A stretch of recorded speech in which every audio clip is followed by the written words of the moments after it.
Hello friends, welcome back to our YouTube channel account सीखो। आप सबका स्वागत है हमारे यूट्यूब चैनल अकाउंट सीखो में।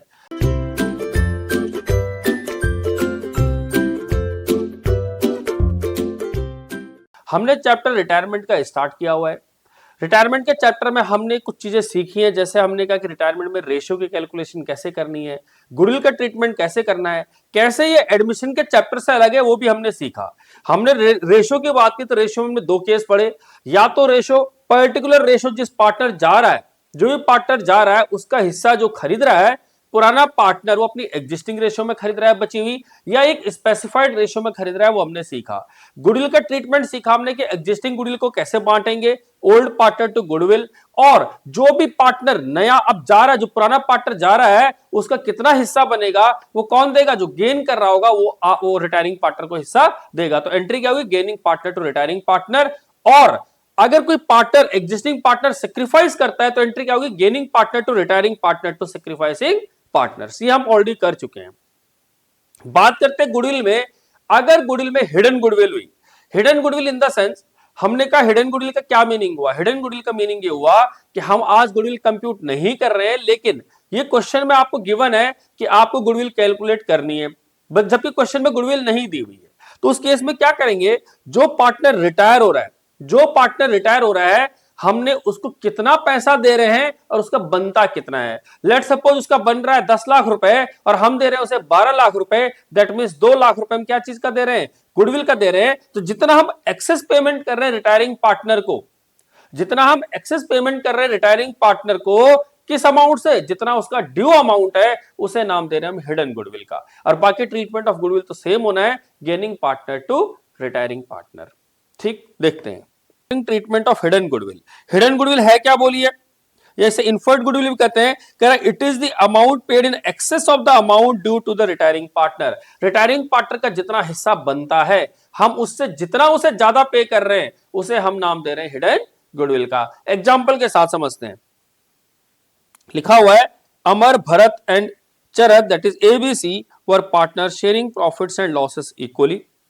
On 1 April 25, Bharat retired and amount due to him on the account of share of reserves and revaluation profit वो 10 लाख रुपए दिया है। कितना हिस्सा बन रहा है उसका, टोटल 10 लाख रुपए। आगे लिखा हुआ है, he was to be paid 11,50,000 on retirement payable on 30 जून। अब देखिए उसका जो ड्यू अमाउंट बन रहा है, ड्यू अमाउंट है उसका 10 लाख रुपए, जबकि हम उसे पे कितना कर रहे हैं, 11,50,000 रुपए। इट मींस यहां पर कौन सी गुडविल हो गई है, दिस इज हिडन गुडविल। हम दे रहे हैं उसे 11,50,000 रुपए, जबकि बनता है उसका 10 लाख रुपए। इट मींस हम उसे क्या, 1,50,000 रुपए ज्यादा दे रहे हैं, और जो हम ज्यादा दे रहे हैं इसी को हम गुडविल का नाम दे रहे हैं। आगे लिखा हुआ है, Amar and Charat, it means A and C decided to share future profits and losses in the ratio of 3:2, pass the journal entry। अब याद होगा आपको, फ्यूचर रेशियो उनकी क्या है, 3:2 है। तो हमने कहा गेनिंग रेशियो निकाल लेते हैं अमर का और चरत का। तो अगर बात करें ओल्ड रेशियो की, या हम अगर बात करें न्यू रेशियो की, तो न्यू रेशियो है उसकी 3/5, 2/5, और ओल्ड रेशियो थी उनकी, ओल्ड रेशियो थी इक्वल, दैट इज 1/3 एंड 1/3। अगर हम इसे कैलकुलेट करें तो क्या होगा, 3/5 minus 1/3, 2/5 minus 1/3 equal to 9 minus 5 that is 4/15, और ये हो गया 3 to 6 माइनस 5 यानी 1/15। रेशियो आ गई हमारी 4:1। ये हमारी आ गई गेनिंग रेशियो। ठीक है जी। अब एंट्री क्या करेंगे, एंट्री करेंगे सबसे पहले gaining partners capital account debit. It means A is capital account debit, C is capital account debit to retiring partner that is B is capital। अगर अब अमाउंट की बात करें तो अमाउंट कितना होगा, हमने कहा जो भी हम एक्सेस पे कर रहे हैं दैट इज 1.5 लाख रुपए, वो किसकी गुडविल है, ये गुडविल है हमारी किसकी, भरत की। तो जो भरत का शेयर है 1.5 लाख, इसे अगर 4:1 के रेशियो में बांटेंगे तो 1,20,000 और 30,000 रुपए, ये हमारा हिडन गुडविल का ट्रीटमेंट हो जाएगा। नेक्स्ट, वो कहता है कि जब हम भरत को 11,50,000 रुपए देंगे तो उसका भी पैसा ड्यू करना पड़ेगा। तो जब भी कोई पार्टनर रिटायर होगा तो आपको ध्यान रखना है कि उसका पैसा या तो उसे इमीडिएटली पे कर दिया जाएगा। इट मींस यहां पर क्या एंट्री होगी, अगर इमीडिएट पे करेंगे तो, अगर हम इमीडिएट पे कर देंगे तो एंट्री होगी Bharat capital account debit to bank account, उसे सारा का सारा 11.5 लाख रुपए पे कर देंगे। बट अगर उसे आज पे नहीं कर रहे हैं तो हम उसका सारा का सारा पैसा उसके लोन अकाउंट में ट्रांसफर कर देते हैं और एंट्री होगी उस केस में B's capital account debit to B's loan account, पूरा 11,50,000 उसके लोन में डाल देंगे। ये ध्यान रखना आपको कि जब भी हम कोई रिटायरिंग पार्टनर का पेमेंट करेंगे, सेटलमेंट करेंगे, या तो उसे इमीडिएट पेमेंट कर दी जाएगी या उसके लोन अकाउंट में ट्रांसफर कर दिया जाएगा। क्या ऐसा भी हो सकता है कुछ पे कर दिया जाए और कुछ उसे लोन अकाउंट में ट्रांसफर कर दिया जाए? यस, ऐसा भी हो सकता है कि हम उसको कुछ पे करें, कुछ उसके लोन अकाउंट में डालें। दैट मींस यहां पर एंट्री क्या होगी? बीज कैपिटल अकाउंट डेबिट 11,50,000 रुपए। लेट सपोज अगर हम उसे कैश और बैंक के थ्रू 1.5 लाख रुपए पे कर रहे हैं तो हमने 1.5 लाख रुपए पे कर दिया और बाकी हमने 10 लाख रुपए उसके लोन अकाउंट में ट्रांसफर कर दिए। क्लियर बात? इस तरह से हम यानी इसे सॉल्व करेंगे। आगे देखते हैं, अनदर एग्जांपल देखते हैं क्या लिखा हुआ है। कह रहा है करण, चरण and Raman were partner sharing profits in the ratio of 3:2:1।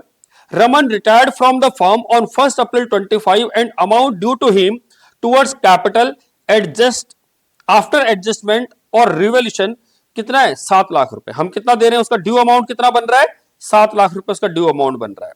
कहता है करण एंड चरण एग्रीड टू पे 7,20,000 इन सेटलमेंट, जबकि हम उसे सेटलमेंट में कितना दे रहे हैं? 7,20,000।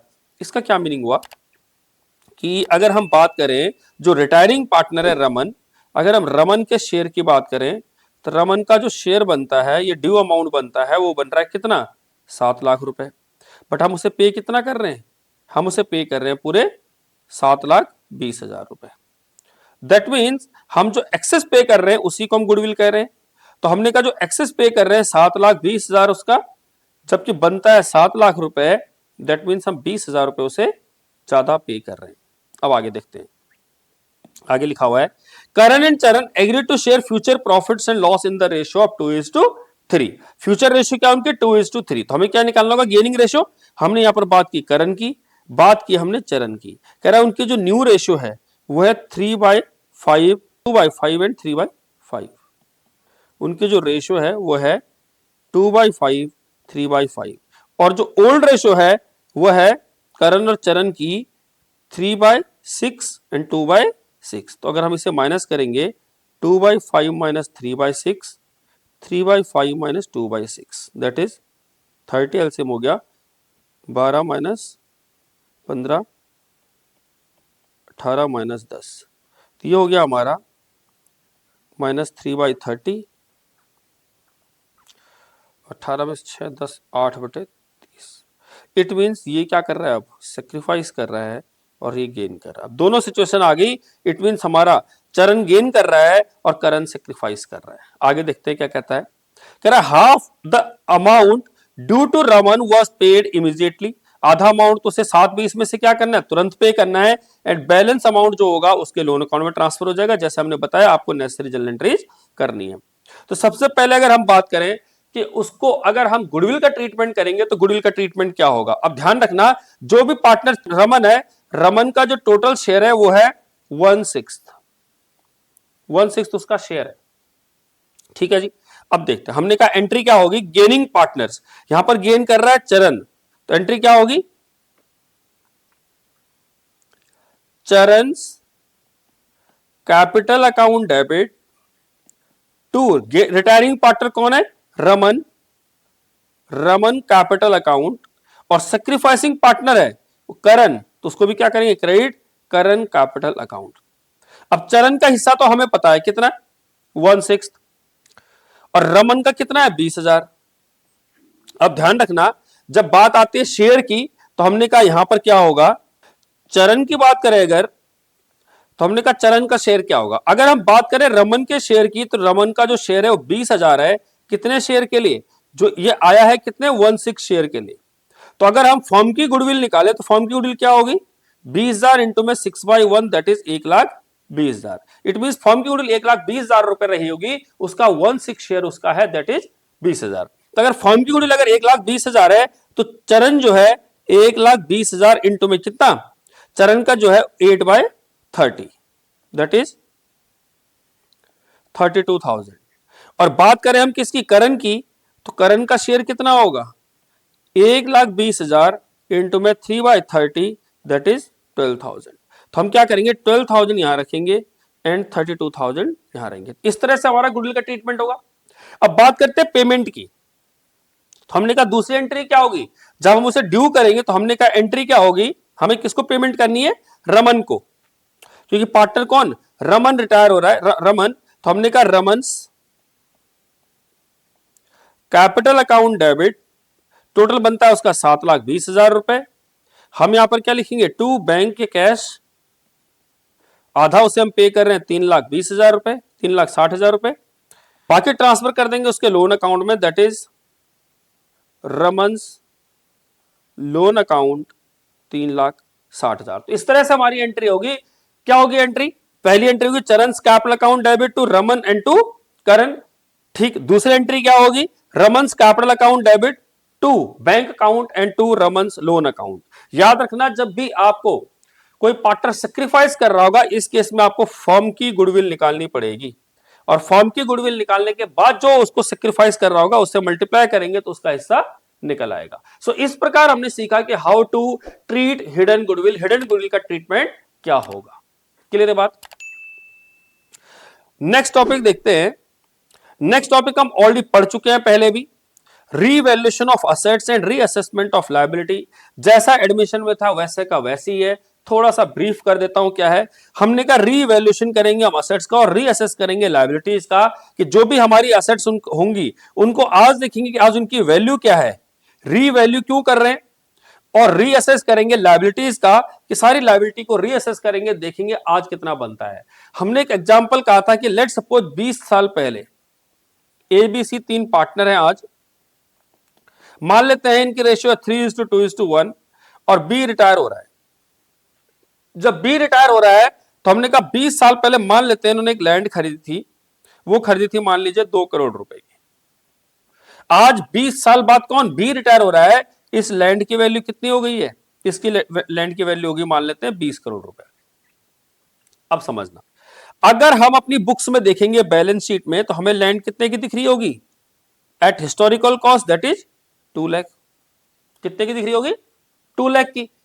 अब लेट सपोज अगर इसका हिस्सा निकाले बी का, तो बी का शेयर कितना होगा, 2 लाख इंटू में 2/6 दैट इज 6,60,667, ये इतना हिस्सा इसका बनता है। इट मीन जैसे ही बी रिटायर होगा बी को कहेंगे भाई आप ये काम करो 6,66,000 रुपए पकड़ो और जाओ, क्योंकि आपका हिस्सा इतना ही बन रहा है, कितना 66 लाख रुपए, 66,66,000 समथिंग, 2 करोड़ में ये वैल्यू जो है 2 करोड़ रुपए, ठीक है जी। अब सोच के देखिए कि एक्चुअल वैल्यू कितनी है इसकी, 20 करोड़। तो बी कहेगा भाई देखो क्या है, ये लैंड हमने जो है 20 साल पहले खरीदी थी, इसकी वैल्यू थी 2 करोड़, बट हम आज रिटायर हो रहे हैं तो आज इसकी वैल्यू तो 20 करोड़ है, मेरा हिस्सा तो ज्यादा बनता है, आप मेरे को सिर्फ 66 लाख रुपए दे रहे हैं जबकि मेरा हिस्सा ज्यादा बनता है। वो ये कह रहा है कि आपका हिस्सा बिल्कुल ज्यादा बनता है, इसीलिए जरूरत पड़ी किस चीज की, रीवैल्यूएशन की। तब हम बी को जो हिस्सा देंगे, अब हमारी बुक्स में जो है तो 2 करोड़ रुपए की लैंड, लेकिन हम कह रहे हैं आज इसको हम रिवाइज्ड वैल्यू निकालेंगे और उस रिवाइज्ड वैल्यू को देखेंगे कि आज कितनी है, 20 करोड़। अब 20 करोड़ होगी तो बी का हिस्सा कितना बनेगा, बी का हिस्सा बनेगा 6.67 करोड़। अब हम इतना पैसा उसे देंगे, इतना पैसा उसे दे देंगे, बट हमारी बुक्स में अभी भी क्या होगा, जो बैलेंस शीट अगर हम चाहते हैं रिवाइज वैल्यू दिखाना तो हमें रिवाइज वैल्यू दिखानी चाहिए, और अगर हम चाहते हैं सिर्फ चेंज दिखाना तो हम चेंज भी दिखा सकते हैं, बट हमारी वैल्यू आज कितनी है, 20 करोड़ रुपए। इसीलिए हमें असेट्स एंड लायबिलिटी का क्या करना पड़ता है, रीवैल्यूएशन करना पड़ता है, रीअसेसमेंट करना पड़ता है, ठीक है। तो इस प्रकार हम देखेंगे रीवैल्यूएशन अकाउंट किस तरह से बनेगा हमारा। अगर हम रीवैल्यूएशन अकाउंट की बात करें तो रीवैल्यूएशन अकाउंट आप किस प्रकार बनाओगे, यहां लिखोगे सारे के सारे फायदे, अगर आपके फायदे हो रहे हैं, और इधर लिखेंगे लॉस। एक किस्म से ये भी पीएनएल की तरह ही है, ठीक है जी, इधर डेबिट और इधर क्रेडिट। डेबिट साइड में सारे क्या होंगे, लॉसेस होंगे, जो हमारी असेट्स एंड लायबिलिटी को क्या करेंगे, इंपैक्ट करेंगे इस तरह से कि जिससे हमारे नुकसान दिखे, और जिससे अगर हमें प्रॉफिट दिखा तो हम क्रेडिट करेंगे। जैसे हमने कहा अगर हमारी असेट्स की वैल्यू बढ़ रही है, जैसे लैंड की वैल्यू बढ़ रही थी, इंक्रीज इन असेट्स, अगर असेट्स इंक्रीज होगी तो हम क्या करेंगे, क्रेडिट करेंगे। बट वही अगर असेट्स हमारी डिक्रीज हो जाए, मान लीजिए आपने कोई प्लांट एंड मशीनरी लगाई थी कब, 20 साल पहले 20 करोड़ रुपए की, आज उसकी वैल्यू कितनी होगी, मात्र 1-1.5-2 करोड़ रुपए रह गई। तो कह रहा है कि इसी तरह क्या होगा, डिक्रीज होगी अगर असेट्स की वैल्यू तो क्या करोगे, decrease in value of assets, उससे हम क्या करेंगे, डेबिट करेंगे, ठीक, अगर हम इसके एंट्री की बात करें तो एंट्री क्या होगी, जब जब असेट्स बढ़ेगी तो एंट्री क्या करोगे आप, assets account debit to revaluation account, और जब जब असेट्स घटेगी तो एंट्री क्या करोगे, revaluation account debit to assets. ठीक है जी, बात करते हैं लायबिलिटी की। अगर आपकी लायबिलिटी बढ़ रही है, इट मींस अगर आपकी लायबिलिटी इंक्रीज हो रही है तो क्या होगा बोलो, लॉस है। बट वही अगर आपकी लायबिलिटी घट रही होगी तो, अगर लायबिलिटी डिक्लाइन होनी तो आपको फायदा है। तो एंट्री क्या करेंगे, जब लायबिलिटी डिक्रीज होगी तो एंट्री क्या करेंगे, लायबिलिटीज टू रीवैल्यूएशन, क्योंकि फायदा है हमारा। और जब लायबिलिटी बढ़ रही होगी, ये हमारी लायबिलिटी क्या हो रही है, घट रही है, अगर लायबिलिटी बढ़ रही होगी तो एंट्री क्या करेंगे, revaluation account debit to liability. कोई अनरिकॉर्डेड एसेट्स हो, अगर अनरिकॉर्डेड एसेट्स हो तो फायदा है, और कोई अनरिकॉर्डेड लायबिलिटी हो तो लॉस है। तो हमने कहा अनरिकॉर्डेड एसेट्स के लिए एंट्री क्या करेंगे, unrecorded assets account debit to revaluation account, and unrecorded liability के लिए revaluation account debit to unrecorded liabilities. ठीक है जी, अब हम क्या करेंगे, इस अकाउंट को क्लोज करेंगे, इससे होने वाले क्या करेंगे, टू रीवैल्यूएशन का या तो इधर होगा प्रॉफिट और इधर बैलेंस निकला तो रिवैल्यूएशन का लॉस। इट मींस अगर लॉस ज्यादा हुआ और प्रॉफिट कम तो नेट इंपैक्ट लॉस होगा, अगर प्रॉफिट ज्यादा है लॉस कम तो नेट इंपैक्ट प्रॉफिट होगा। इस प्रॉफिट को हम ओल्ड पार्टनर में बांट देंगे। तो एंट्री क्या करेंगे, अगर हम प्रॉफिट को बांट रहे हैं तो एंट्री होगी revaluation account debit to old partner, capital और करंट अकाउंट। बट अगर मान लेते हैं अगर ये लॉस हुआ तो उस केस में एंट्री क्या करेंगे, ओल्ड पार्टनर्स कैपिटल और current account debit to revaluation account. Clear बात, इट मींस हम बात करें रीवैल्यूएशन की, रिवैल्यूएशन एग्जैक्ट सेम है जैसा कि हमारा एडमिशन था। एडमिशन के चैप्टर में हमने रिवैल्यूएशन बहुत अच्छे से पढ़ा है। आप अगर नहीं देखें एडमिशन की वीडियो, अगर आपको नहीं देखी अभी तक आपने, तो आप प्लीज पहले एडमिशन की सारी वीडियोस देखें, उसमें रीवैल्यूएशन अकाउंट का आपको अच्छे से डिटेल में समझा जाएगा, और उसके बाद आप रिटायरमेंट को देखें तो आपको ये बहुत आसान लगेगा। कुछ इस पर बेस्ड क्वेश्चन दिया हुआ है, इस पर बेस्ड क्वेश्चन देखते हैं क्या लिखा हुआ है। लिखा हुआ है, balance sheet of Deepika, Jyotika and Alia sharing profits and loss in the ratio 5:3:2 as at 31 March 2025 was. Cash at bank दिया हुआ है, डेटर्स दिए 16,000 के, लेस प्रोविजन 800 रुपए, स्टॉक है, मशीनरी है, लैंड एंड बिल्डिंग है। इधर क्रेडिटर्स दे रखे, कैपिटल दे रखी है दीपिका की, ज्योतिका एंड आलिका। आगे लिखा है, Jyotika retired from the firm on 1 April 2025, Deepika and Aaliya decided to share future profits in the ratio of 3:1। अब देखिए इसमें ज्योतिका रिटायर हो गई, कौन रिटायर हो गई, ज्योतिका। इट मींस इनकी जो रेशियो थी वो थी 5:3:2। क्या थी रेशियो, 5:3:2। पार्टनर का नाम है दीपिका, ज्योतिका एंड आलिया। अभी ज्योतिका रिटायर हो गई, अब जो उनकी न्यू रेशियो बची है वो बची है क्या, 3:1। आगे देखते हैं, आगे लिखा हुआ है पहली एंट्री। पहले आपकी रिक्वायरमेंट क्या है, रिक्वायरमेंट कह रहा है प्रिपेयर रीवैल्यूएशन अकाउंट, आपको रीवैल्यूएशन अकाउंट बनाना है, दैट्स इट। तो अगर हम यहां पर रीवैल्यूएशन अकाउंट बनाएं तो क्या होगा, देखते हैं। सबसे पहली एडजस्टमेंट की अगर हम बात करें तो पहली एडजस्टमेंट क्या लिखी है कि debtors of 1100 be written off as bad as it is no longer receivable. अब हमें नहीं मिलने वाले। अब सोचिए 1100 का हमारा नुकसान हो रहा है यहां पे, बट हम कह रहे हैं कि हमने क्या, हमारा जो प्रोविजन है वो कितना है, 800 रुपए का हमारा प्रोविजन है। अगर 800 रुपए का प्रोविजन है, दैट सिंपली मींस कि हम पहले से तैयार थे कि हमें नुकसान हो सकता है। तो अगर 800 का नुकसान अगर हम मान के चल रहे हैं पहले से ही है, तो हमारा टोटल कितना नुकसान हो रहा है, 16,000 में हम कह रहे हैं 800 हम पहले से प्रोविजन बना के रखे थे, नुकसान हो रहा है हमें 1100 का, तो नेट नुकसान हमें कितना हो रहा है, provision for doubtful date, it means debtor से हमें जो नुकसान हो रहा है वो 300 रुपए का हो रहा है। क्यों, हमने कहा 800 तो हम पहले से ही बचाए हुए थे और हमारा टोटल 1100 का नुकसान हुआ है, इट मींस हमें नेट कितना, 300 रुपए एक्स्ट्रा बचाने की जरूरत है। तो ये हमने एंट्री की revaluation account debit to debtors या to provision for doubtful debt, कितना, 300 रुपए। आगे देखते हैं दूसरी एंट्री, कह रहा provision for doubtful debts be maintain at the existing rate.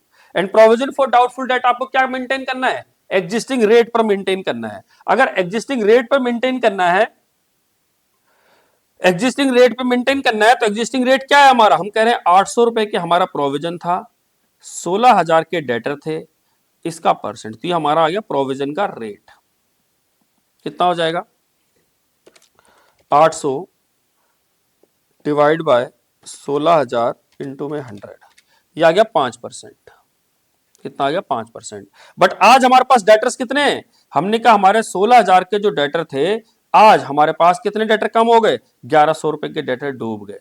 अगर 1100 के डेटर डूब गए तो 16,000 में से 1100 गया, कितना बचा, 14,900, और इसका 5% का मैं प्रोविजन बनाना है, दैट इज 5%, 745, कितना, 745, 745 रुपए का आपको प्रोविजन बनाना है। हमने यहां पे लिख दिया to new provision for doubtful debt, कितना, 745, कितना हो गया, 745।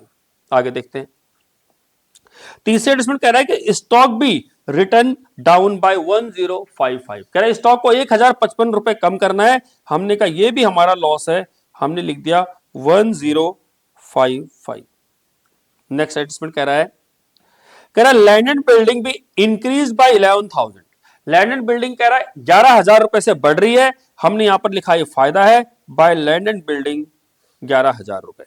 आगे लिखा हुआ है मशीनरी भी रिड्यूस टू 34,000, मशीनरी कह रहा है 34,000 की हो गई है। देखिए मशीनरी हमारी 35,000 की थी, आज अगर ये 34,000 की हो गई है तो हमने यहां पे लिख दिया टू मशीनरी 1,000 रुपए से मशीनरी को भी नुकसान हो गया। आगे देखते हैं, कह रहा है सन्ड्री क्रेडिटर्स ऑफ 700 भी written back as no longer payable, कह रहा है क्रेडिटर्स को आपको 700 रुपए देने की जरूरत नहीं है, क्योंकि अब हमें इसे बुक से हटाना है। वो कह रहा आगे देना ही नहीं है तो हमारा फायदा हो गया। हमने कहा क्रेडिटर्स रिटर्न बैक हो गए हमारे कितने के, 700 रुपए के। नेक्स्ट एडजस्टमेंट लिखा हुआ है a provision of 600 be made for repairs, कह रहा है आपको रिपेयर करानी है फ्यूचर में, इसलिए आपको प्रोविजन बनाना है, दैट मींस आपकी लायबिलिटी बढ़ रही है। हमने कहा प्रोविजन की वजह से हमें कितना, 600 रुपए का प्रोविजन बनाना पड़ेगा, तो 600 रुपए का हमारा नुकसान है, इसलिए हमने 600 रुपए का प्रोविजन बना दिया।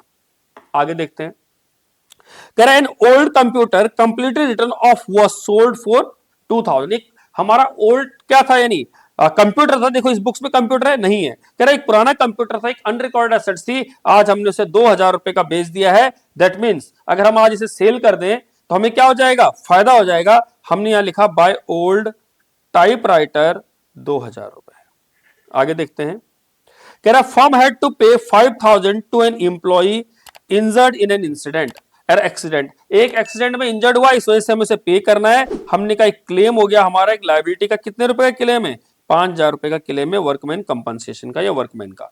आगे लास्ट कहता है वो कि एक अनरिकॉर्डेड मशीनरी है 10,000 रुपए की, आज उसे रिकॉर्ड करेंगे तो अगेन हमें इससे फायदा हो गया।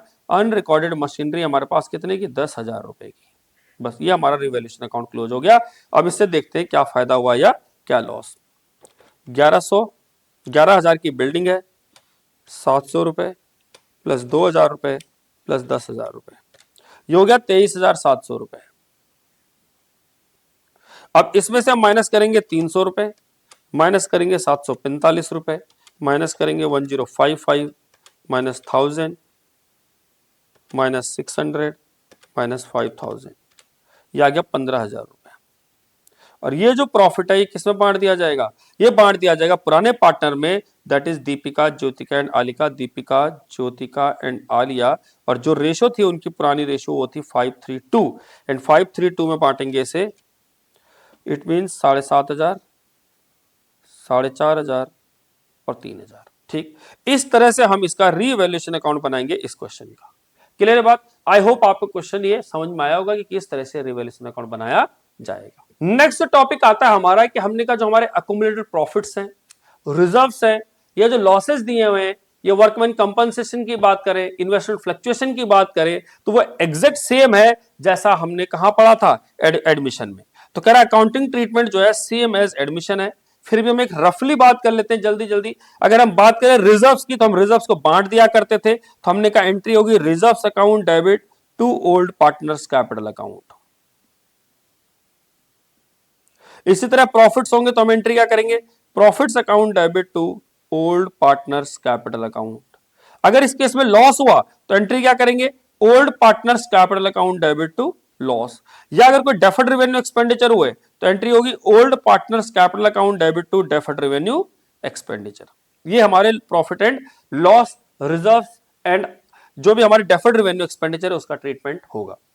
वर्कमैन कंपनसेशन की बात करें अगर, तो हमने कहा वर्कमैन कंपनसेशन रिजर्व, ये हमारी जो बैलेंस शीट है इसमें कितना दिया हुआ है, लेट्स सपोज इसमें 10,000 रुपए दिया हुआ है अगर, तो इसके इसमें अलग अलग कंडीशन बनती हैं। पहली कंडीशन की कोई क्लेम नहीं आया, अगर कोई क्लेम नहीं आया तो सारा का सारा हम इसे ओल्ड पार्टनर में बांट देते हैं। हम एंट्री लिखते हैं workman compensation reserve account debit to old partner, पूरा बांट देंगे जो भी 10,000 रुपए है, जो भी उनकी ओल्ड रेशियो है।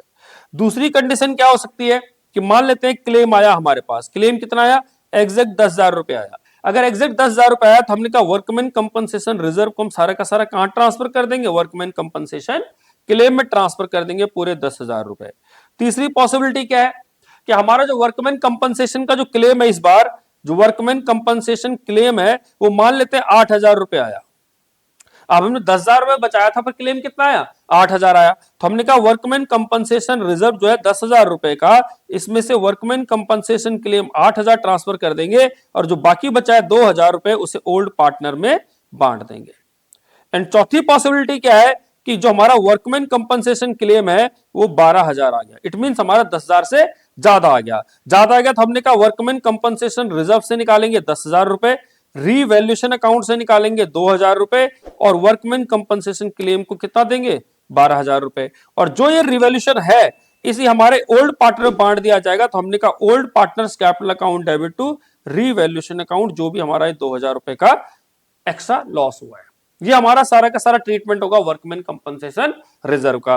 बात करते हैं इन्वेस्टमेंट फ्लक्चुएशन फंड या इन्वेस्टमेंट फ्लक्चुएशन रिजर्व का, तो हमारी जो बैलेंस शीट है उस पर डिपेंड करता है कि हमारे पास इन्वेस्टमेंट फ्लक्चुएशन फंड कितना दिया हुआ है।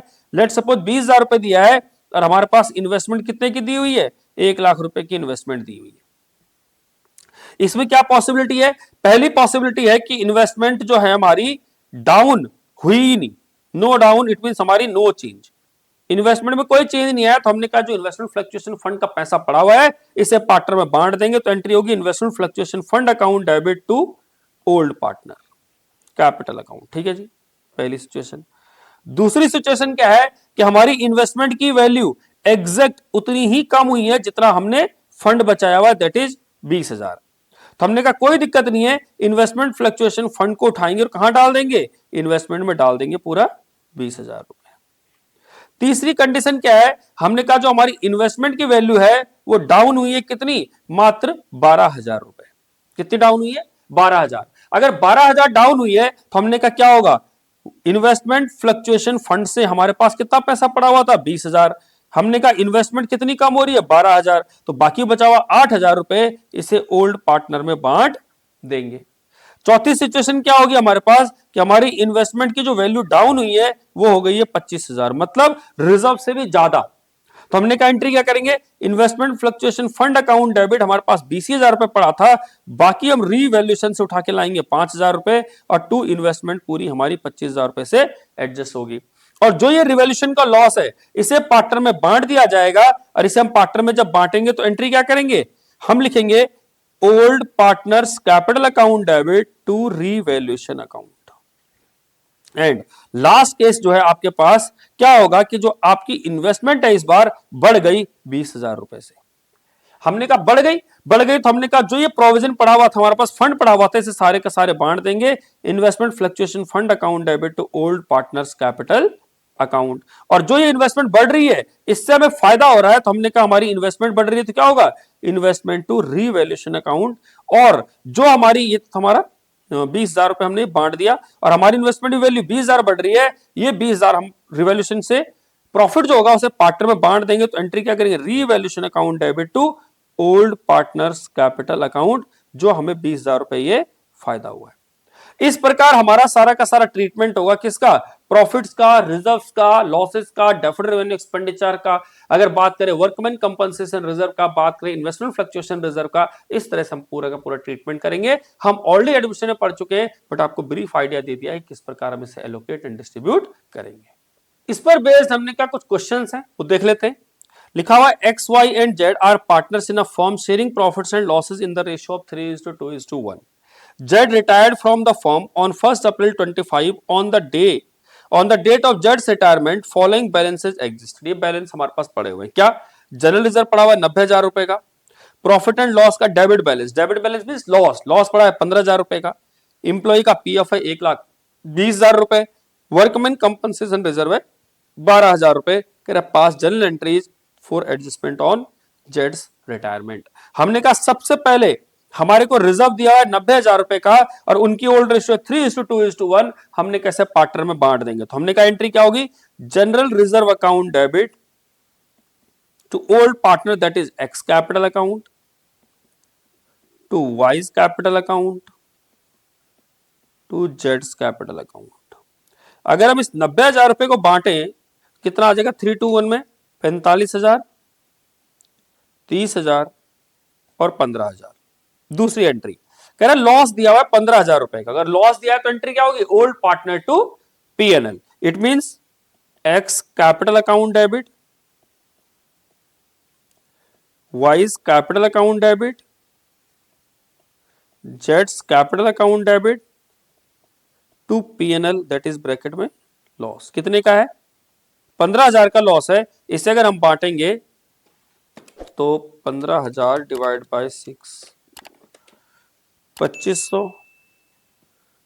5,000, 7,500। तीसरी एंट्री करा एम्प्लॉय का पीएफ, इसका हम कुछ करेंगे नहीं क्योंकि हमारी लायबिलिटी है वैसी की वैसी रहेगी बैलेंस शीट में।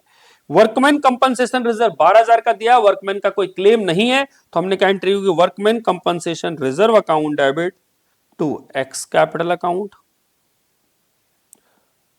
To Y's capital account to जेड्स कैपिटल अकाउंट।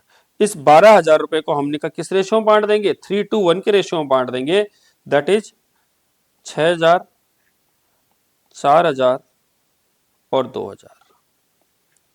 इस प्रकार हमने क्या क्या क्वेश्चन सॉल्व कर लिया।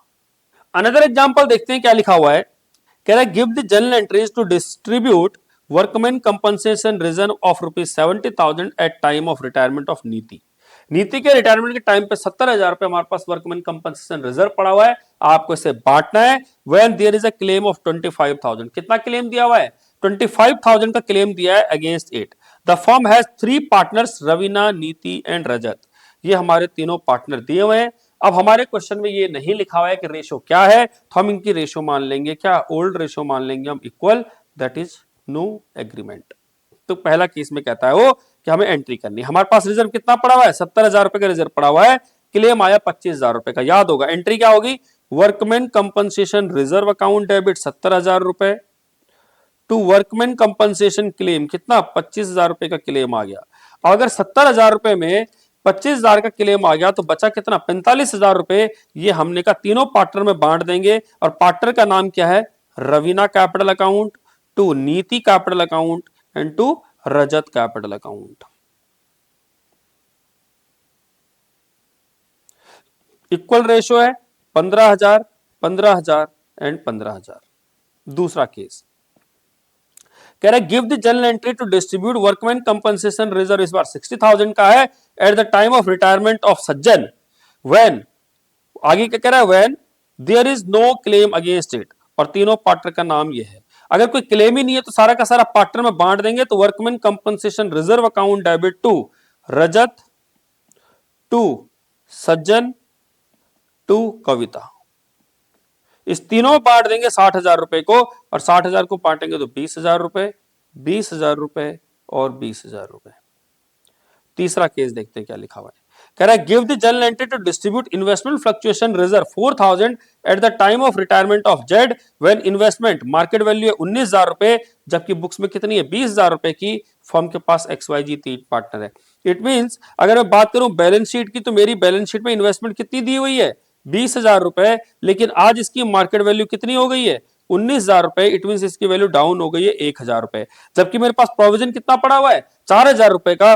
तो मैंने कहा investment fluctuation fund account debit 4,000 रुपए निकाल लेंगे टू इन्वेस्टमेंट। इन्वेस्टमेंट में सिर्फ कितना ट्रांसफर करेंगे, 1,000, क्योंकि 1,000 की वैल्यू कम हुई है, और बाकी बचे 3,000 रुपए इन पार्टनर में बांट देंगे। रेशो दी नहीं है तो हमने कहा इक्वल बांट देंगे टू एक्स, वाई और जेड। 1,000 रुपए, 1,000 रुपए और 1,000 रुपए। आई होप आपको ये क्वेश्चन नंबर 2 भी समझ में आया होगा कि हम ट्रीटमेंट कैसे करेंगे रिजर्व्स का, प्रॉफिट्स का, वर्कमैन कंपनसेशन रिजर्व का या इन्वेस्टमेंट फ्लक्चुएशन फंड का। हम एंट्री ऑलरेडी सीख चुके हैं। दूसरा एग्जांपल देखते हैं क्या लिखा हुआ है, कह रहा है Anas, Vishwas and Manish are equal partners. Vishwas retired from the firm on 1 April 25 and remaining partner decided to share future profits in the ratio 5:4। कह रहा है अनस, विश्वास और मनीष 3 पार्टनर हैं, उनकी रेशियो है इक्वल। इट मीन्स अगर बात करें अनस की, विश्वास की और मनीष की, उनकी जो ओल्ड रेशियो दे रखी है वो दे रखी है इक्वल, दैट इज 1/3, 1/3 एंड 1/3। आगे लिखा हुआ है और जो रिमेनिंग पार्टनर बचेंगे उनकी रेशियो होगी 5:4। अब देखते हैं रिमेनिंग कौन है। कह रहे remaining partners also decided on विश्वास रिटायरमेंट। अब देखो कौन रिटायर हो रहा है, नहीं विश्वास रिटायर हो रहा है। इसका मतलब ये 100% क्या करने वाला है, सेक्रीफाइस करने वाला है। ठीक, आगे देखते हैं।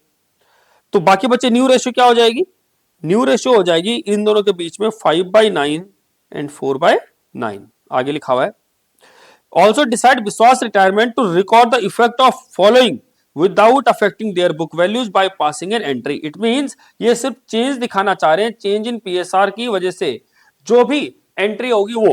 इट मींस कौन सी एंट्री जो हमने चेंज इन पीएसआर में पढ़ी थी, gaining partners capital account debit to sacrificing partners capital account. It means जो पार्टनर सेक्रीफाइस कर रहा है उसकी जेब में पैसा डाल दिया जाएगा। कौन लेके आएगा, जो पार्टनर गेन कर रहा होगा। अब यहां पर देखते हैं, कह रहा है जनरल रिजर्व दिया हुआ है 60,000 रुपए का, कंटीजेंसी रिजर्व है 10,000 रुपए का, यहां पर 30,000 का प्रॉफिट दिया है। प्रॉफिट कैसे पता लगा, क्योंकि यह क्रेडिट बैलेंस है और आगे दिखा रहा है एडवर्टाइजमेंट सस्पेंस यानी लॉस दिया हुआ है 10,000 रुपए का। तो अगर मैं नेट इंपैक्ट देखूं 60 प्लस 10 70 और 30 101, 1 लाख में 10,000 गया तो नेट इंपैक्ट आया हमारा 90,000 रुपए। इसमें हमें चेंज दिखाना है, तो इसके लिए हमें गेनिंग और सेक्रीफाइसिंग रेशियो निकालनी पड़ेगी। तो बी का तो 1/3 सेक्रीफाइस कर रहा है। इसकी बात करते हैं new ratio minus old ratio. 9 LCM हो गया, दैट इज 5 - 3, 2/9। इसकी बात करें 4/9 माइनस 1/3, 9 एलसीएम हो गया 4 - 3, दैट इज 1/3। क्या हो गया, 2/9 1/3, 1/9 सॉरी 1/9। तो रेशियो क्या होगी, 2:1। तो अगर हम बात करें gaining partner, it means gaining partner कौन हो गया, एज कैपिटल अकाउंट डेबिट और M's capital account debit to B's capital account. अब 90,000 रुपए है टोटल, इसमें इसका हिस्सा कितना बनता है, इसका हिस्सा है 1/3, दैट इज 30,000। इस 90,000 में इसका हिस्सा 2:1 में बांट लो या 2/9 निकालो तो कितना हो गया, इसका 20,000 और इसका हो गया 10,000। तो इस प्रकार हम यानी रिटायरमेंट के टाइम पे how to do the entries of reserves, profits, losses, deferred revenue expenditures, investment fluctuation fund, workman compensation reserve, और अगर आपको सिर्फ चेंज दिखाना है तो चेंज कैसे करेंगे वो भी हमने इसके अंदर देख लिया है।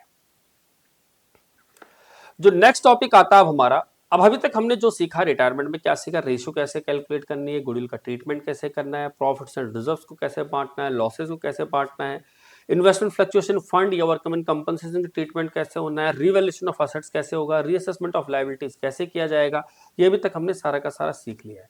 अब वो आपसे क्या पूछेगा कि जो पार्टनर रिटायर हो रहा है, रिटायरमेंट पार्टनर को क्या क्या दिया जाएगा। और हमने पहले भी सीखा है कि रिटायरमेंट पार्टनर, जब भी कोई पार्टनर रिटायर होगा तो उसका सारा का सारा पैसा या तो उसे पे कर दिया जाएगा इमीडिएटली या फिर उसके लोन अकाउंट में ट्रांसफर कर दिया जाएगा, या दोनों पॉसिबिलिटी हो सकती है, कुछ अमाउंट पे कर दिया जाए और कुछ उसके लोन अकाउंट में ट्रांसफर कर दिया जाए। तो अब सवाल यह बनता है कि जो पार्टनर रिटायर हो रहा है उसे कितना पैसा देना है और क्या क्या देना है। तो हमने कहा जब रिटायर होगा पार्टनर तो सबसे पहले उसको कैपिटल देनी होगी उसकी। तो पढ़ते हैं, कह रहा है amount due to retiring partners determined by preparing his capital account. उसका कैपिटल अकाउंट बना दिया जाएगा और इन आइटम को ध्यान में रखा जाएगा। एक तो उससे कैपिटल दी जाएगी, सबसे पहले opening credit balance of capital और करंट अकाउंट। दूसरा, अगर हमें रीवैल्यूएशन से, असेट्स को रिवैल्यू करने से या लायबिलिटी को रीअसेस करने से अगर कोई प्रॉफिट हो रहा है, वो प्रॉफिट हमें उसे देना है। तो share in profits on revaluation of assets and reassessment of liabilities, वो देना है। तीसरी चीज, अगर कोई अकोमुलेटेड प्रॉफिट्स या रिजर्व्स पड़े हुए हैं तो वो हमें उसे देने हैं। तो अगर कोई रिजर्व्स एंड अकोमुलेटेड प्रॉफिट्स पड़े हुए हैं तो वो हमें उसे देने हैं। बट अगर यही केस अगर उल्टा हुआ, इट मींस लॉसेस हुए, अगर अकोमुलेटेड लॉसेस हुए या डेफर्ड रेवेन्यू एक्सपेंडिचर हुए तो वो हम उससे ले लेंगे। तो हमने कहा अगर हमारे पास इस केस में प्रॉफिट की जगह अगर हमें लॉसेस होते हैं या हमारे पास कोई डेफर्ड रेवेन्यू एक्सपेंडिचर है तो वो हम उससे ले लेंगे। इवन अगर एग्जिस्टिंग गुडविल है तो वो भी हम उससे ले लेंगे। ठीक है जी। और अब क्या करेंगे, जो नई गुडविल निकलेगी उसे उसमें हिस्सा देना पड़ेगा। ठीक है। अब बात आती है, कई बार क्या होता है वैसे रिटायरमेंट की डेट फाइनल होती है, बट जनरली जब सुपर एन्युएशन होता है किसी का, जब कोई रिटायरमेंट होता है, तो रिटायरमेंट की एज जब होगी तो वो एज ऑन डेट 60 साल का कब होगा, वो उस डेट के एंड डेट पे रिटायरमेंट होगी। दैट मीन्स कि जिस समय हमारा क्लोजिंग ईयर होगा, जरूरी नहीं है कि हमारा क्लोजिंग ईयर यानी 31 मार्च है, 31 मार्च को ही रिटायर होगा। हो सकता है वो 30 जून को रिटायर हो सकता है वो यानी 31 जुलाई को रिटायर हो सकता है वो 30 सितंबर को रिटायर हो। अगर मान लेते हैं अगर वो यानी 30 जून को रिटायर हो रहा है, तो उसने अप्रैल मई जून 3 महीने काम किया है, तो 3 महीने में जो भी पार्टनरशिप फर्म प्रॉफिट कमाएगी उतना हिस्सा उसे देना पड़ेगा। बेस्ड ऑन इसका कैलकुलेशन की जाएगी, वो हम देखेंगे क्या क्या कैलकुलेशन होती है, किस प्रकार कैलकुलेशन होगी, यही हमारा डेथ के अंदर भी यूज किया जाएगा। But calculation is the different thing, but उसे जितना काम किया है, अगर उसने एडिशनल 3 महीने काम किया तो उसका उसे प्रॉफिट देना पड़ेगा। तो share of profit up to the date of his retirement. इसके अलावा मान लेते हैं अगर हम उसे इमीडिएट पे कर देते हैं, तब तो बात अलग है, तब तो क्वेश्चन ही खत्म हो गया।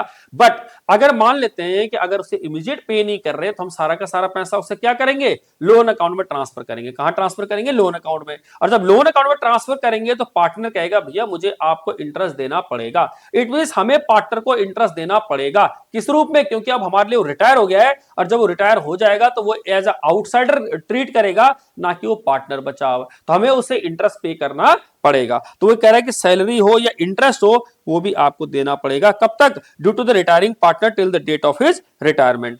तो जो इंटरेस्ट ऑन कैपिटल है वो देना पड़ेगा। दूसरा, रिटायरमेंट के टाइम पे जो सैलरी बनती है वो देना पड़ेगा। इवन अब हम उसका लोन अकाउंट में अगर पैसा ट्रांसफर करेंगे तो उस पर जो इंटरेस्ट एक्रू होगा वो भी हमें बुक्स में उसे दिखाना पड़ेगा। Entries that decrease the claim. अब क्लेम डिक्रीज क्या करेगा, अगर उसका ओपनिंग बैलेंस का डेबिट बैलेंस हुआ तो वो, ड्राइंग हुआ तो वो, इंटरेस्ट ऑन ड्राइंग हुआ तो वो, अगर उसने कोई एडवांस से लोन ले रखा है तो वो उसमें कम कर देंगे। अगर लॉसेस होंगे तो जो हमने सीख लिया कम होगा, या रिवोल्यूशन से हमें लॉस होगा तो उसकी वजह से उसकी कैपिटल कम हो जाएगी। तो कम किस वजह से होगी, अगर ओपनिंग बैलेंस से कोई यानी लायबिलिटी की जगह क्या डेबिट बैलेंस पड़ा हुआ है किसी पार्टनर का, करंट अकाउंट में डेबिट बैलेंस पड़ा हुआ है, कैपिटल अकाउंट में डेबिट बैलेंस पड़ा हुआ है, या फिर और क्या हो सकता है, और इस केस में क्या हो सकता है, ड्राइंग हो सकती है, इंटरेस्ट ऑन ड्राइंग हो सकता है, लॉस हो सकता है, पुराने लॉसेस पड़े हो, इवन पुरानी गुडविल पड़ी हो, डेफर्ड रेवेन्यू एक्सपेंडिचर पड़े हो, या फिर कह सकते हैं कि रिवोल्यूशन से लॉस हो, ये सारी के सारी उसी कैपिटल को कम कर देंगे।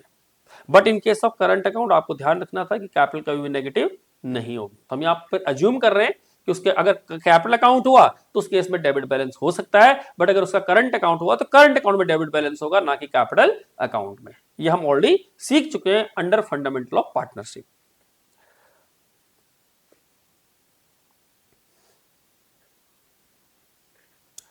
अगर रिटायरमेंट के केस में मान लेते हैं ये मिसिंग है कि उसका पैसा क्या करना है, उसको कब पे करना है, कुछ नहीं लिखा हुआ, अभी पे करना है बाद में पे करना है, तो आपको ध्यान रखना है उसका सारा का सारा पैसा उसके लोन अकाउंट में ट्रांसफर कर दिया जाएगा। सारा का सारा पैसा कहां ट्रांसफर कर दिया जाएगा, उसके लोन अकाउंट में ट्रांसफर कर दिया जाएगा। अब हम जनरल एंट्री क्या करेंगे, जब लोन अकाउंट में ट्रांसफर होगा तो एंट्री करेंगे retiring partners capital account debit to retiring partners loan account. तो रिटायरिंग पार्टनर के कैपिटल अकाउंट से उठा के कहां डाल देंगे, उसे रिटायरिंग पार्टनर के लोन अकाउंट में डाल देंगे। और रिटायरिंग पार्टनर का लोन जो भी होगा वो हमारी बैलेंस शीट, जो भी रिवाइज बैलेंस शीट होगी या रिकॉन्स्टिट्यूटेड बैलेंस शीट होगी, वो लायबिलिटी साइड में रिटायरिंग पार्टनर के लोन के अकाउंट से नाम से दिख रहा होगा। अब इंटरेस्ट क्या करेंगे, हम ड्यू करेंगे, वही हम इंटरेस्ट हम ऑलरेडी सीख ही चुके हैं। जब हम ड्यू करेंगे तो क्या होगा, जब पे करेंगे तो क्या होगा, तो कह रहा है unless agreed otherwise the retiring partners will get 6% per annum. जो रिटायरिंग पार्टनर है उसे 6% पर एनम दिया जाएगा on outstanding amount till the time amount due to him is not paid. जब तक उसे पे नहीं किया जाएगा आपको मिनिमम 6% का इंटरेस्ट उसे देना पड़ेगा। At his option he may take instead of interest और take share of profit that have been earned by the. वो कह रहा है कि या तो क्या करेगा वो उसका ऑप्शन दिया जाएगा कि भैया प्रॉफिट में हिस्सा चाहते हैं या आपने जो लोन एज ए लोन दिया है उस पर आप इंटरेस्ट चाहते हैं। ठीक है, मेथड्स ऑफ पेमेंट्स कैसे करेंगे रिटायरिंग पार्टनर को, अगर हम इकट्ठा पे कर रहे हैं तो रिटायरिंग पार्टनर्स टू कैश और बैंक, और अगर हम उसे इंस्टॉलमेंट में दे रहे हैं रिटायरिंग पार्टनर्स टू कैश और बैंक और बाकी उसके लोन अकाउंट में डाल देंगे। जब उसके लोन अकाउंट में ट्रांसफर करेंगे तो क्या होगा, अकाउंटिंग एंट्रीज क्या होंगी, सबसे पहले अमाउंट ड्यू करेंगे उसका, तो ड्यू करेंगे तो क्या होगा, retiring partners capital account debit to retiring partners loan account, ये हमने उसके लोन अकाउंट में पैसा ट्रांसफर कर दिया है। और जब हम इंटरेस्ट ड्यू करते रहेंगे तो एंट्री क्या होगी, interest account debit to retiring partners loan account, और जिस दिन पेमेंट करेंगे retiring partners loan account debit to bank. तो हमने क्या किया, जो कैपिटल थी उसे एज अ लोन मान लिया, तो जो हमारी लायबिलिटी में कैपिटल के नाम से आता था वो लोन के नाम से दिखेगा, तो retiring partners capital account debit to retiring partners loan account. अब उसके लोन में इंटरेस्ट को एक्रू करते रहेंगे, एक्रू करते रहेंगे, एक्रू करते रहेंगे, तो interest account debit to loan account, और जिस दिन पेमेंट करेंगे loan account debit to bank account. इस पर बेस्ड एक एग्जांपल देखते हैं और एग्जांपल सॉल्व करते हैं किस तरह से हम रिटायरमेंट के केस में एग्जांपल करेंगे। कह रहा है Inder, Johnny and Kapil were partners in a firm sharing profits and loss in the ratio of 9:3:4। Their balance sheet as at 31 March 23 was as follows. Balance sheet में क्या लिखा हुआ है, फिक्स्ड दी हुई है, स्टॉक है, डेटर्स है, कैश है। इधर यानी कैपिटल दे रखी है इंदर, जोनी और कैपिटल कपिल की। जनरल रिजर्व दिया हुआ 80,000 रुपए का और क्रेडिटर्स दिए हुए। Kapil retire from the firm on 31 March 23 on the following terms. Requirement क्या है, कह रहा pass the journal entries in the books of the Kapil's retirement. आपको सिर्फ जनरल एंट्री करनी है, तो याद कीजिए जनरल एंट्री करनी है, तो आप ध्यान रखना सबसे पहले एंट्री क्या होगी। जैसे आप असेट साइड में कोई पार्टनर्स रिलेटेड आइटम देखोगे तो लॉसेज हो सकते हैं, पुरानी गुडविल हो सकती है, डेफर्ड रेवेन्यू एक्सपेंडिचर होते हैं। अगर होते तो हम एंट्री क्या करते, हम एंट्री करते सीधा सीधा old partners capital account debit to deferred revenue expenditure या लॉसेस। इधर ऐसा कुछ है नहीं, इधर एक जनरल रिजर्व दिया हुआ है, इसे अगर हम बांटेंगे तो एंट्री क्या होगी, general reserve account debit to Inder, to Johnny and to Kapil. कितना, ये दिया हुआ 80,000 रुपए। अगर हम इसे बांटेंगे 9:3:4 की रेशियो में,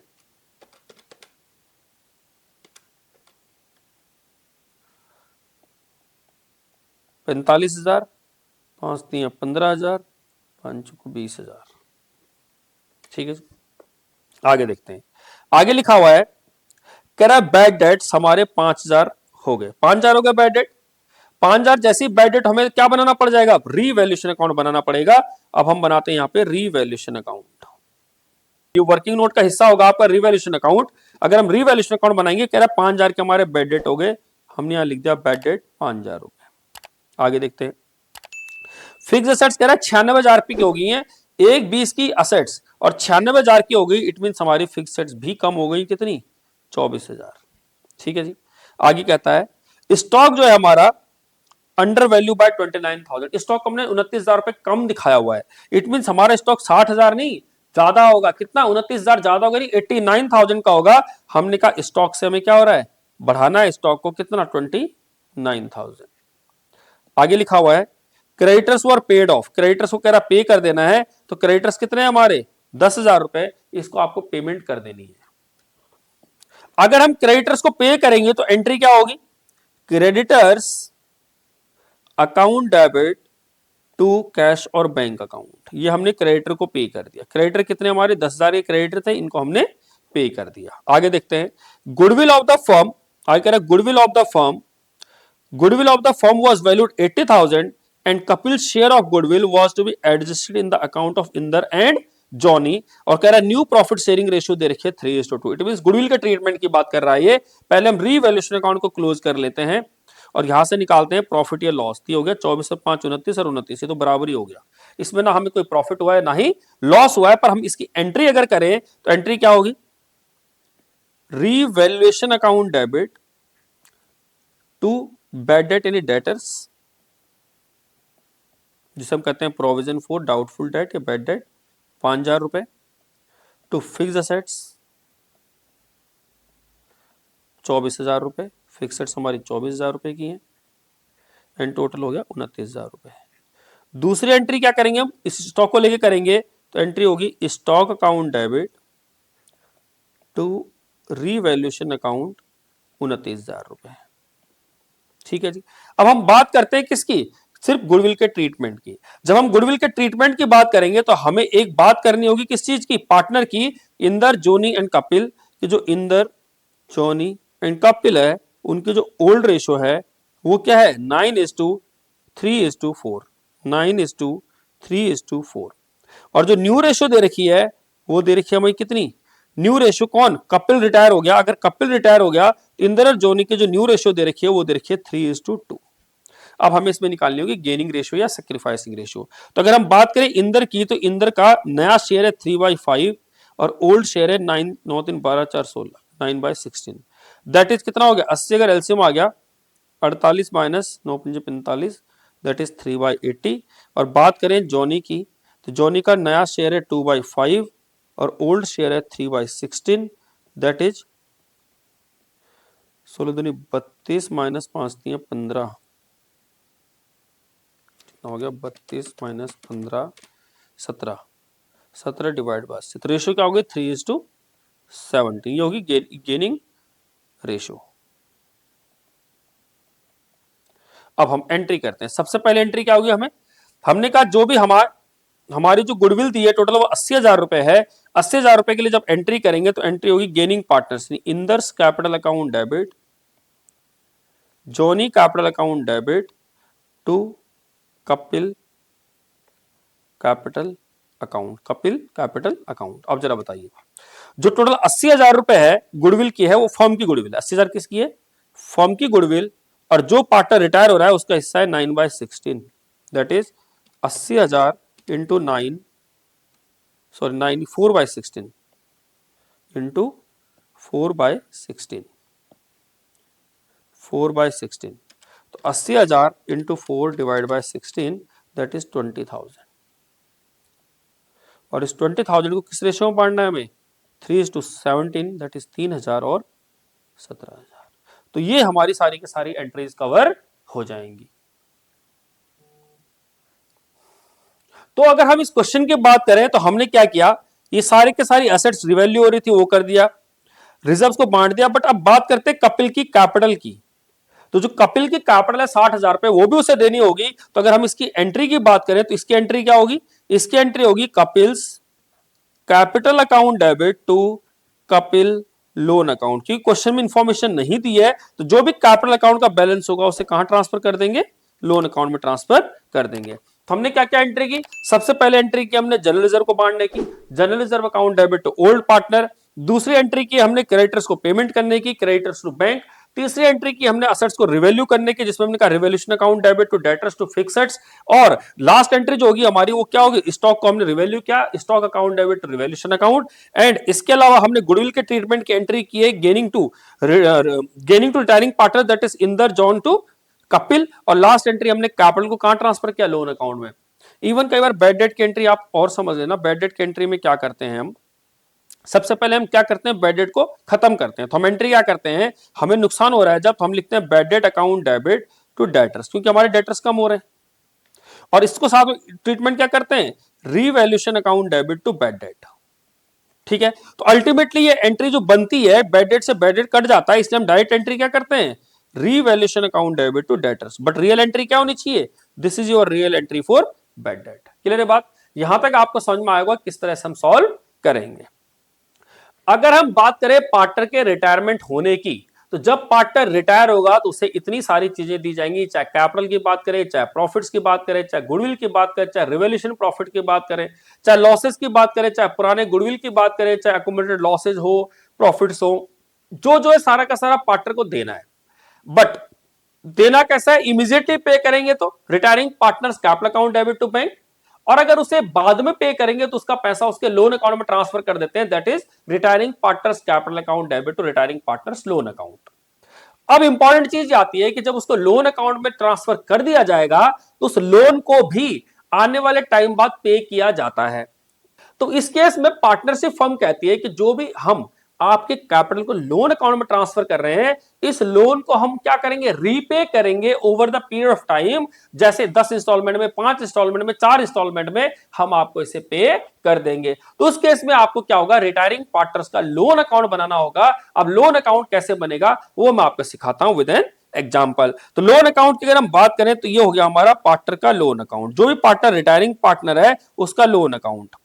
ठीक, तो आप क्या करोगे, जब उसका लोन अकाउंट बनाओगे, यहां पे लिखोगे क्या, date, particular amount, date, particular amount, credit debit. यहां पे लिखोगे जैसे उसकी 1 अप्रैल 2022 को उसका जो भी कैपिटल का बैलेंस होगा लिखेंगे। जैसे यहां पे बी रिटायर हो रहा है तो लिखेंगे बीज, या यहां पर हमारे केस में कपिल था तो हमने क्या एंट्री करनी है, बाय कपिल्स कैपिटल अकाउंट। मान लेते हैं उसका अगर लोन कितना है, 10 लाख रुपए का है, तो उसका 10 लाख रुपए का लोन यहां ट्रांसफर कर देंगे। अब ईयर एंड जब भी होगा ईयर एंड कब होगा? 31 मार्च 23 मान लो ईयर एंड हो रहा है और 10% का हमारा रेट ऑफ इंटरेस्ट है, तो हम क्या लिखेंगे? Bye interest on loan. 10 lakh का 10% कितना हुआ? 1 लाख, ये हो गया इंटरेस्ट। और 31 मार्च को उसको पहली किस्त दे रही है, क्योंकि हम कह रहे हैं कि हम इसे क्या कर रहे हैं? 4 किस्तों में वापस कर रहे हैं। 10 लाख को अगर 4 किस्तों में वापस करेंगे तो कितना देना होगा? 2.5 लाख रुपए आपको हर साल देना होगा। तो हमने कहा यहां पर लिखा टू बैंक, कितना पे करेंगे? 2.5 लाख तो उससे करेंगे इंस्टॉलमेंट का, और प्लस 1 लाख रुपए क्या चीज का पे करेंगे? उसका इंटरेस्ट का।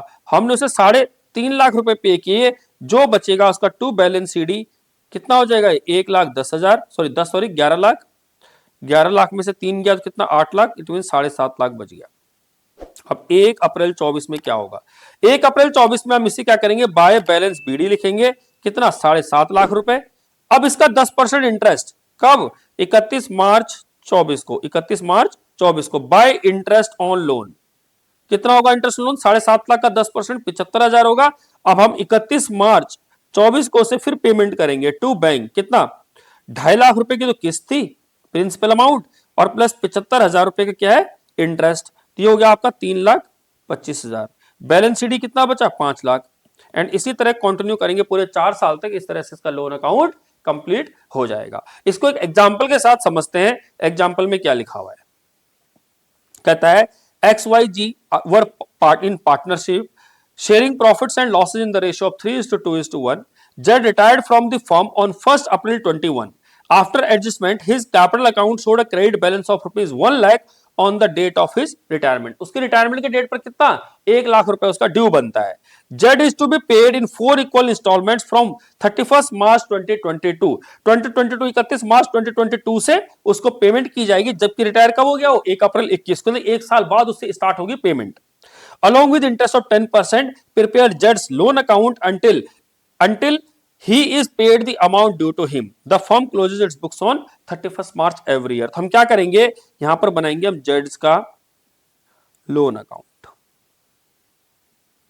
ठीक है जी, ये Z का लोन अकाउंट है।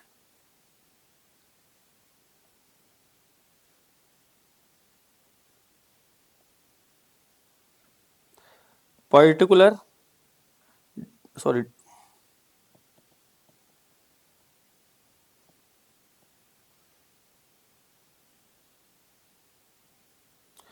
Date, particular amount, date, particular amount, इधर क्रेडिट इधर डेबिट।